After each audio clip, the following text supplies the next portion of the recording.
teaching po sa atin I Love Jobs Project.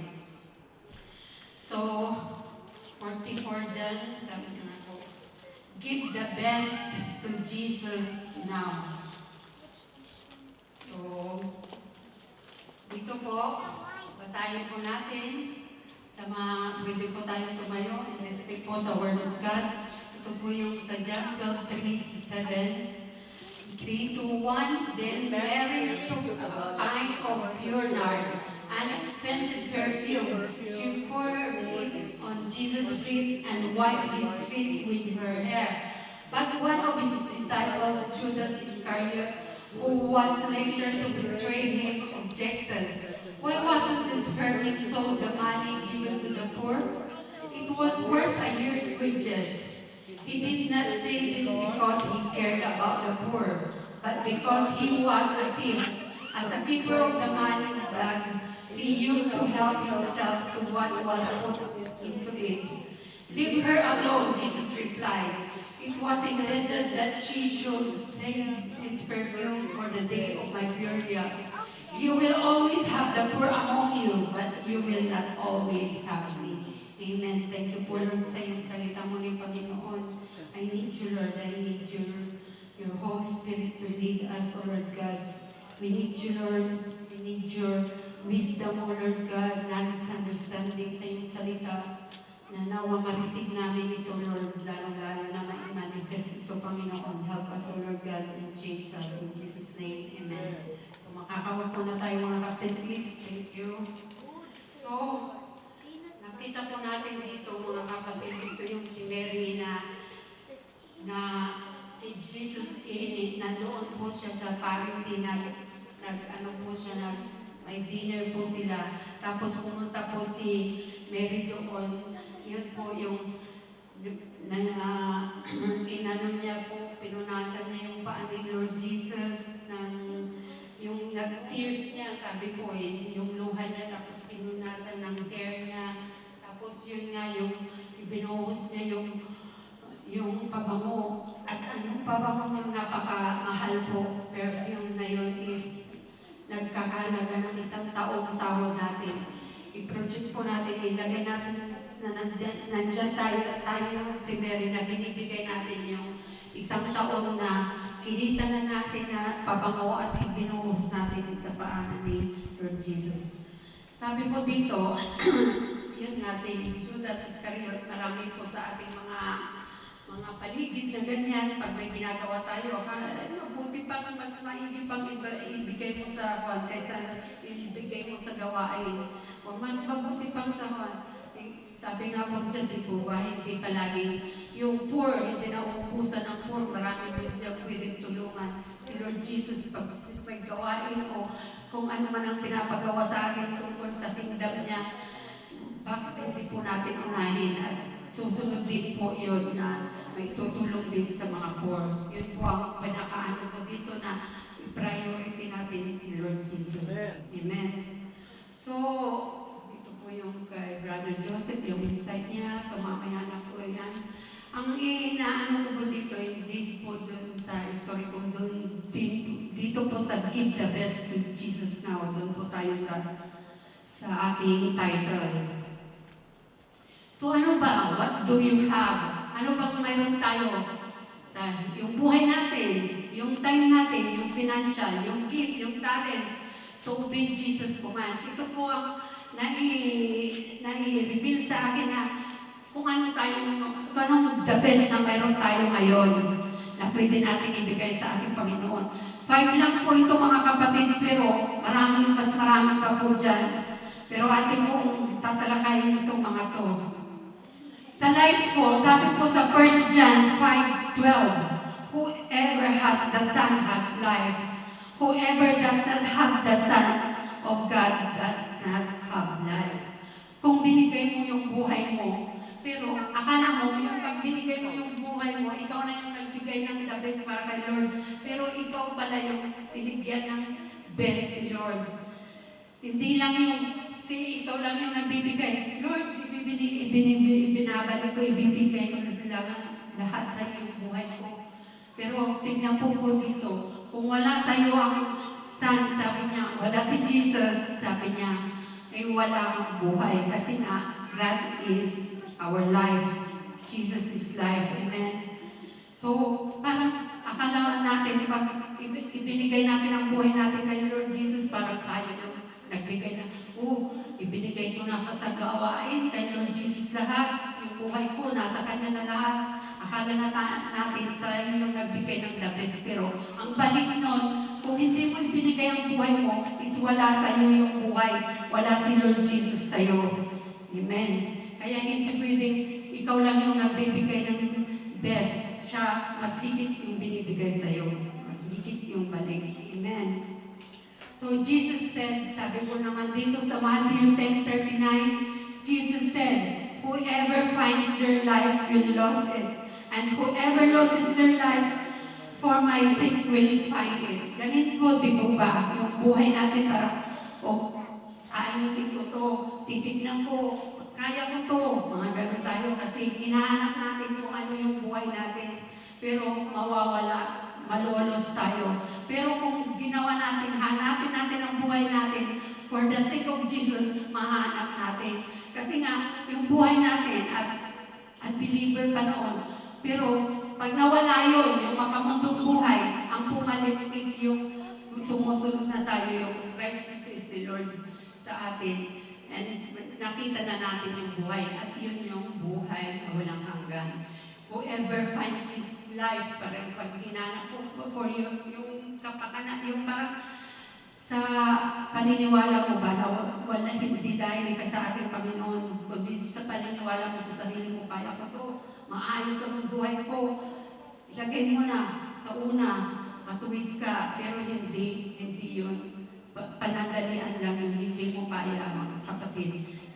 Pero kung nalos mo yan for the sake of God, yung nalos mo dahil nga marami kang nalos dahil sa naniniwala ka na lang kay Lord Jesus, yung mga friends mo dati, ng mga kasakasama mo, yung mga bisyo mo na nagbibigay sa iyo ng kaligayahan, yun ang mga nalos mong dating pero na-find mo yung talagang buhay, at yun yung buhay na galing sa ating Panginoong Jesus, at yun yung buhay na ibinigay niya, yung buhay na walang hanggan. Amen? Sabi mo dito, dedicating your life to Jesus ensures that He will support you in your times of need and provide salvation. So hindi lang sa ating pangangailangan, ang importante is yung salvation. Yan po ang pinaka-ultimate na ipinoprovide ni Lord sa atin. Amen? So, yung pangalawa po, time. Sabi po dito, sa Matthew 6:33. Oo. At sige, bakit hindi ko naman napan? Ito yung pinaka-palagi natin naririnig. Seek ye first, palagi sa kanta, sa Bible verse, sa mga preaching, na but seek ye first the kingdom of God and His righteousness, and all these things shall be added unto you. Pag binigay po natin yung time natin, akala natin tayo na yung, nandito na naman ako, kahit na kunti lang yung time ko. Pero ikaw pa rin ang binabalikan niyan, mga kapatid. Para sa iyo pa rin yan. Pag sinik mo si Lord, sabi niya nga, yung kingdom niya at yung righteousness niya, lahat ng ay pagkakaloob niya. Amen? So, ano yun? Time lang yung inano mo sa Kanya, pero sa iyo pa rin yung binalik. Kasi nga, habang sinisik mo siya, ikaw yung nagbi-benefit na naman, yung righteousness, yung lahat ibibigay ni Lord yan, yung mga provision mo na kailangan mo.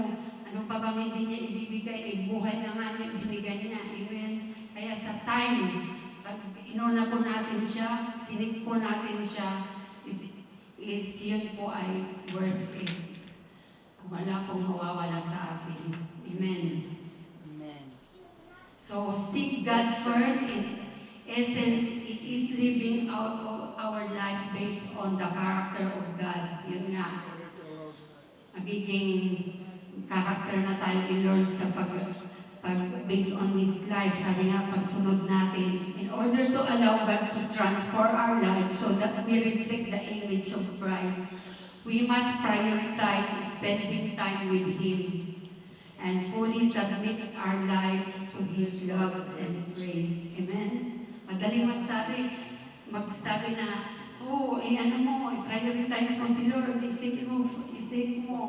Nandyan yung iba, yung nasisip natin, makatotohanan, pero palagi tayong pinapaalala sa atin ng ating Panginoon. Hindi po ito sinasabi ko na nagagawa ko. Isa rin po akong pinapaalala dito. Kasi kung minsan nalilihis tayo, kung minsan ano po yung inuuna natin, hindi natin nagagawang nasisip siya na una sa lahat ng mga sa araw-araw nating buhay. Kaya po nire-remind tayo na isip natin siya. Sa time natin, siya po ang unahin natin. At yun ang pinakadabis na naibigay natin. Pero tignan mo naman, mas sobra yung binibigay niya. Amen. Pag sinit mo siya, hindi ka mawawala. Tapos sabi po sa Joshua 1:8-9, ito pa rin po ay sa time. And there's a time. Study this book of instruction. Ito po yan, yung Bible po, yung salita ng ating Diyos. Continually, meditate it day and night, so you will be sure to obey everything written in it. Only then you will prosper and succeed in all you do. This is my command, be strong and courageous. Do not be afraid or discouraged. For the Lord your God is with you wherever you go. Amen. Sinasabi ko dito na i-meditate natin morning and night. So, araw-araw po, nagagawa po ba natin? Dito po, kaya po tayo pinapaalahanan dito sa time natin na magbigay tayo ng time na mag-meditate ng salita niya. Kasi dito po is kailangan natin to obey everything and written in it para maalala natin kung anong mga commands ni Lord at ma-obey natin. At then yun yung mag-prosper ka, mag-succeed ka hindi lang sa material, financial, at lahat po ng aspeto ng ating buhay. Amen? Amen? Kaya sinasabihan din tayo na be strong and courageous kasi nga po, pagdating ng araw sa pag-meditate natin, magagamit na natin ito na yung sa sinabi po niya na go and preach to all nations. Magagamit po natin na ito na yung mga salita ng Diyos na i-share natin, yung good news niya para sa masave din yung mga iba. Amen? Amen. So, sabi ko sa financial naman, bakit na naman financial? Siyempre, kasama yan sa pagbigay natin ng gabis kay Lord. Sabi nga po dito, Mark 12:44, they all give out of their wealth, but she out of her poverty put in everything all she had to live on. Si Lord, hindi niya tinitignan kung malaki yung binigay mo. Ganito yung sahod mo, grabe naman yung binigay mo, ito lang. Iyan po, siya po yung nag-offering. Yung mga mayaman po, yung offering nila is sobra sa kayamanan nila. Siya po, last money na niya, kumbaga, yan na lang ang bibili niya ng pagkain pero in-offer pa rin niya. Pero saan po tumingin si Lord? Doon po sa nagbigay ng taos-puso. Hindi po yung basta-basta lang, sobra-sobra lang, yung hindi kailangan.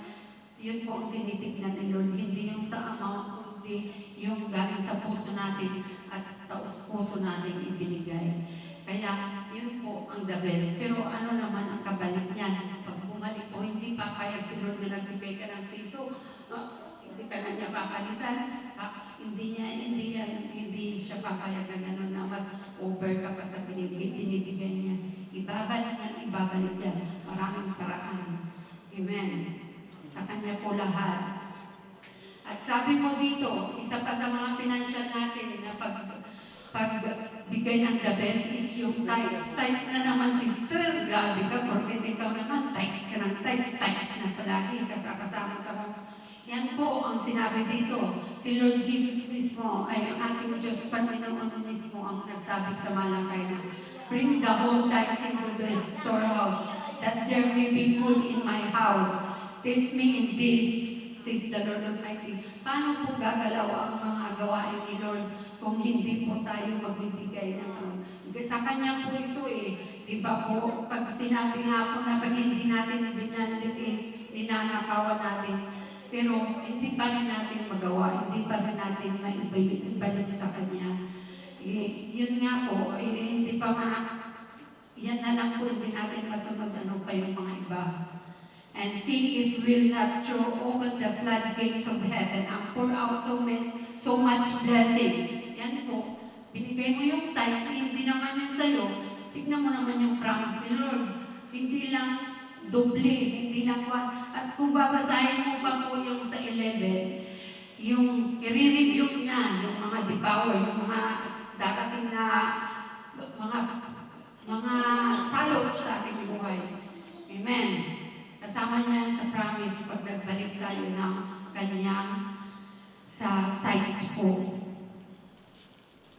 So much blessings that there will not be room enough to store it. Para naman, hindi naman yung nagkuhan niya, sister, parang may kilala ako, tagal-tagal na nagtatext, parang hindi naman. Ang alam mo, sister, pero yung tinitingnan natin kasi hanggang dito lang. Yung araw-araw na nabuhay yun na hindi nagkakasakit, hindi pa ba sapat na parang na-review na yung devour sa kanya. Hindi man sa physical, hindi man sa literal na ang dami niyang pera, pero hindi mo alam yung dinudulot ng text na yan, yung promise ni Lord na ibinibigay niya sa mga faithful niya na sumusunod sa Kanya. Hindi papayag si Lord na mangyari ang Kanyang salita. Salita na yan at hindi nababali. Amen. Tapos sabi po dito sa James 1:17, every good and perfect gift is from above, coming down from the Father of heavenly lights, who does not change like shifting shadows.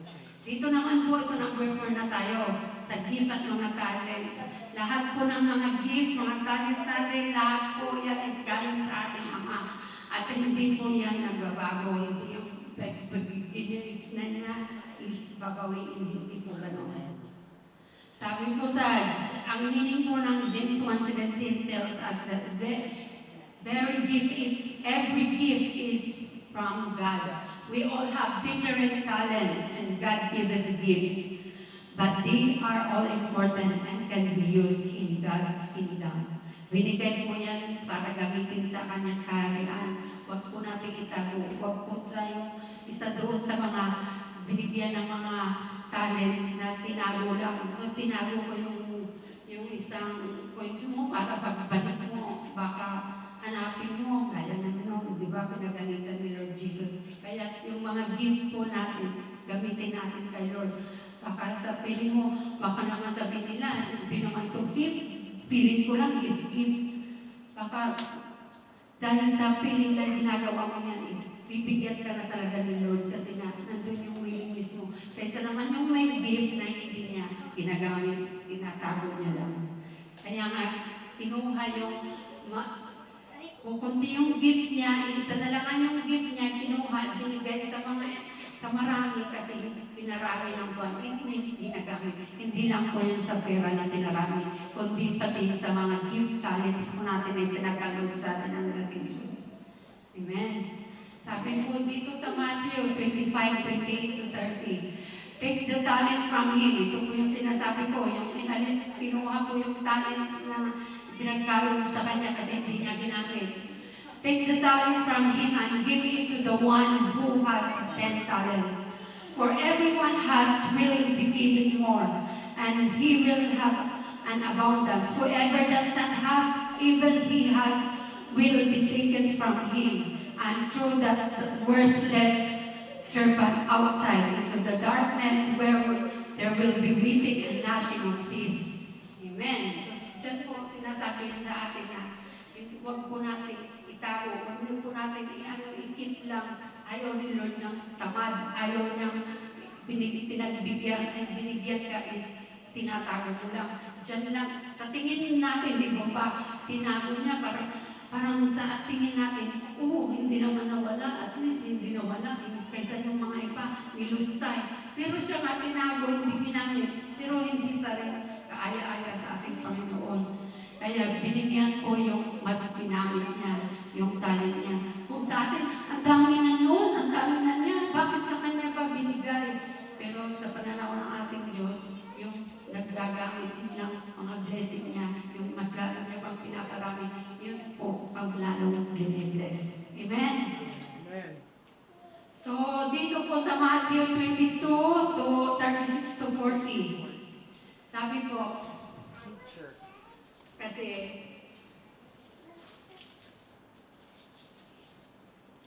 dito naman po yung pag-obey natin ng yung obey ng commands niya, yan po ang the best na maibigay natin sa Panginoon, yung mag-obey sa commands niya, di po ba? At ang tinanong ko dito, Teacher, which is the greatest commandments in the law?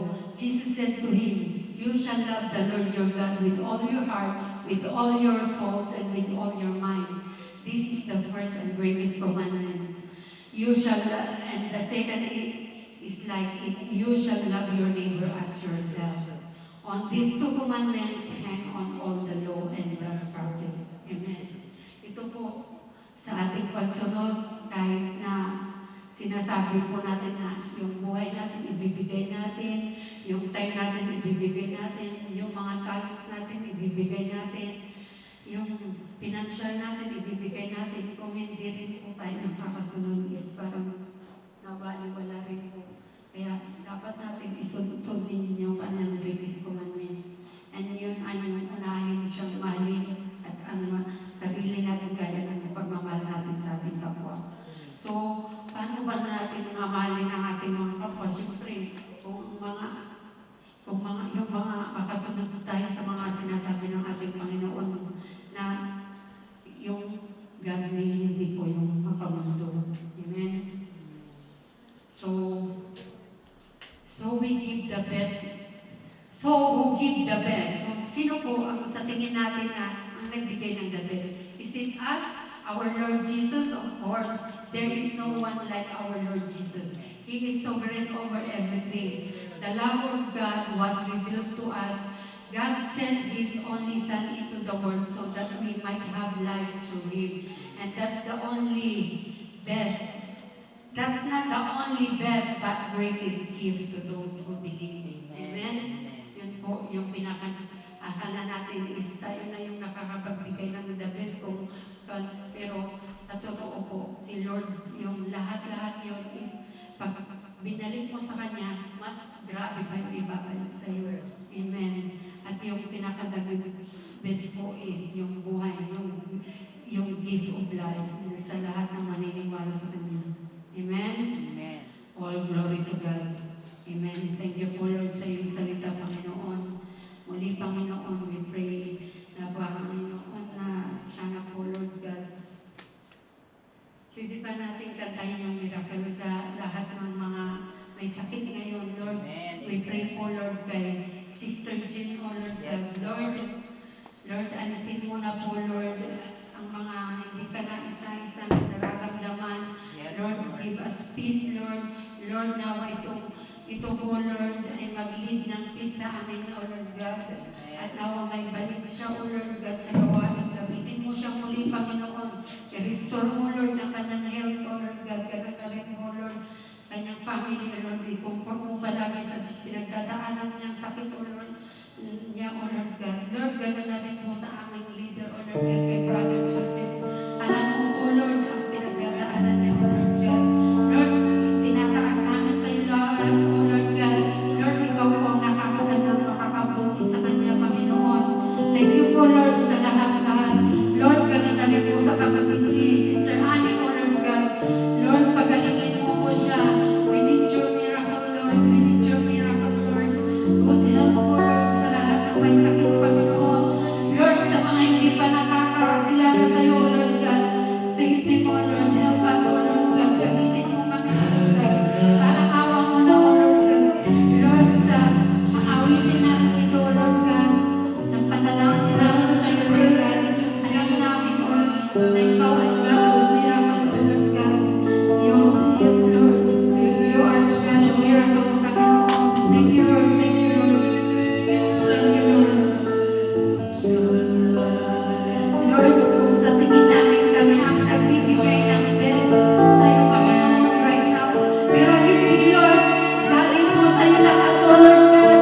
At binabalik mo pa rin ang pinaparami mo pa rin, Lord. Hindi ka pumapayag na kami lang yung magbibigay